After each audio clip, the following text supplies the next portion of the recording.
Hi, Melita cadets. Hope you had a good week. So this week we're going to focus on taking apart our speech, and we're going to start learning it section by section and working on each part. So the first part seems more than logical. Let's do the introduction. So every speech needs an introduction, even if it's a short impromptu speech or if it's going to be a longer prepared speech. That said, the introduction is a really important part of this speech because that's what you're going to use to grab the attention of the people that are going to be listening to your speech. If you just got a boring introduction, you're probably going to put them to sleep right off the get-go, and they're not going to hear the rest of your speech, and you're not going to do very well, and you're certainly not going to get your message across. So that said, what we're going to do is we're going to teach you today to do a bit of a grabber, I called it. So the grabber is something that really engages or grabs your audience member, gets them on the edge of their seat, and makes it so that they really want to hear what you have to say next. If you grab them right off the get-go, you will have them for the length of your entire speech. So let's start talking about that. So let's think of a topic. Okay, my dog. I got a couple of dogs. Let's say I had to do a speech about my dogs. So I could stand here and do an introduction, and it would be a pretty boring introduction, but let's get that one out of the way. Hi, my name is Second Lieutenant Dryman, 249 Beaujeu Cadets. I have dogs, and today I'm going to tell you about them. So how boring was that? So yes, I got you across my name, where I'm from, who I am, and the fact that I do have some dogs, and yes, I am going to talk to you about them. However, that said, I'm probably going to bore you to tears, and you'll be asleep before I get 10 seconds into the speech. So let's do it a little bit differently now. Let's grab them. Okay, let's try this one out for size instead. See if it sounds a little bit better. See if it grabs your attention a little bit more. Ladies and gentlemen, let's do the math. 150 pounds between them, 8 legs, 32 toes, limitless enthusiasm, unending love, and only 4 brain cells between the two of them. Ladies and gentlemen, my name is Second Lieutenant Drynan from 249 Beaujeu Air Cadets, and I'm here to tell you about my 2 dogs. So when you think about it, and you listen to that introduction versus the one I did a couple of minutes ago, which one would you rather hear at the start of somebody's speech? Which one of those two maybe got you on the edge of your seat and where you were thinking to yourself, ooh, I want to hear more about this? That's called the grabber. That's what I want you to practice doing. So let's try another one, just for an example. Okay, pick a topic. Why I like Christmas. Christmas Eve. So again, I could stand here and say, good evening, my name is Second Lieutenant Dryman from 249 Beaujeu Air Cadets, and I'm here to tell you today about why I like Christmas and Christmas Eve. So, to catch your attention, get you on the edge of your seat, you can't wait to hear more from me, so. So let's try a little bit differently. Let's make it a zinger, make it more interesting and something that people want to hear more about. So let's try this. I remember when I was a child. I remember that time of year so clear.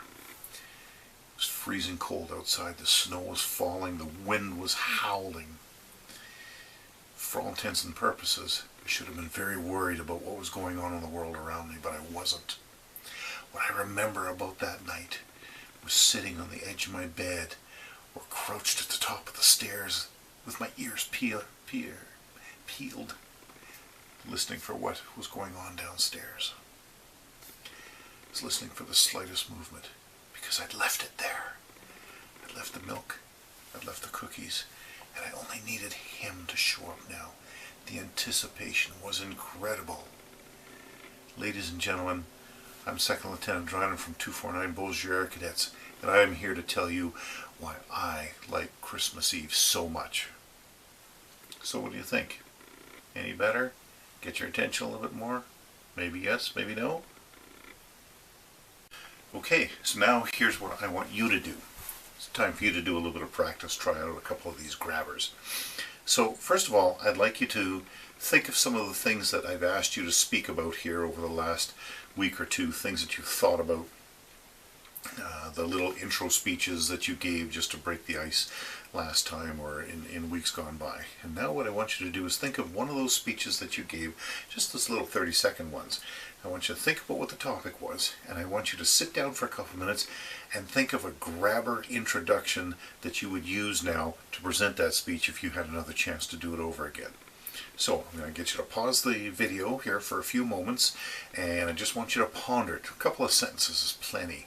And just think of how you're going to grab your audience's attention before you launch into the body of your speech. So pause now, think about it, unpause this when you finish sharing it with the rest of your classmates. Okay, good. So hopefully that wasn't too hard for you. So now I'm going to challenge you a little bit more. So now what I want you to do is you're going to work on your grabbers a little bit more, but I'm going to give you a couple of random topics here this time, and I want you to pick one of the two of them, and I want you to put together a grabber that you would use if you were going to do a speech on that particular topic. So let's make them a little bit diverse. First topic. I want you to think, for those of you that ride a bus to school in the morning, I want you to think about if I asked you to do a speech about your bus ride from home to school in the morning. I don't want you to actually have to do that speech, but what I want you to do is I want you to sit down for a few minutes, make a few notes even if you have to, and develop the grabber that you would use if you had to introduce that speech that you were doing it. You don't ride the school bus in the morning, well, it's going to be kind of hard for you to describe that one, so I'm going to give you an alternate topic. This one's a little bit more challenging, but I'm sure you're up to it. So, we're all seeing the news these days about Nelson Mandela in South Africa having passed away. Fairly impressive figure in world history. So what I want you to do is pretend that you have to write a speech about Nelson Mandela and how he has impacted world history, but all I want you to do is come up with the grabber that you would give if you had to write that speech. So pause the camera again, put that together, and then I want you guys to share it all with each other, then you can come back to the video. See you in a few minutes. Okay, hope that's going okay. You guys are feeling a little bit more and more comfortable kind of sitting down and thinking what that grabber might be for any particular speech. So here's your challenge for the week coming up, till we see you again, is I want you to take some time, once a day, somewhere in your life, whether it's your mom asking you to do dishes, or a show you're watching on TV, or somebody you're texting a message to, and think for a second, if I had to write a speech right now about this thing that I'm doing or seeing or experiencing, what kind of grabber would I put on the front of it to grab people's attention and draw them into that speech? So that's your assignment for the next week. Go out, practice that, and we will see you next time.